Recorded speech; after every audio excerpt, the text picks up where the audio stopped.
Hi students, we are going to make a self-portrait. So I am going to make my portrait.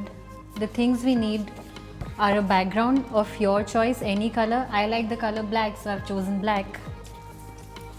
These are a few shapes you can keep for the face. It does not need to be realistic. If you like the triangle shape in any color, you can keep this. I've cut a square, a rectangle and a circle. These are the shapes of the face, and I'm going to choose a circle because I like this the most, and also the color brown. You can choose any color and any shape. The next set of materials are quilling strips for the hair, some sketch pens to make the eyes, nose and other features, a pair of scissors and some pieces of waste fabric which you can make the dress out of. To start off with, I am going to put a newspaper on the base to avoid dirtying the table or my surroundings and to avoid putting glue on the table. So I spread the paper between. My base is ready and this is the face. Some glue here. I can use a thick paper or a paintbrush to put the glue. You need not dirty your hands. If you have a tube of Fevicol, it's easier. You can use it directly from the tube.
So this is my self-portrait meaning my portrait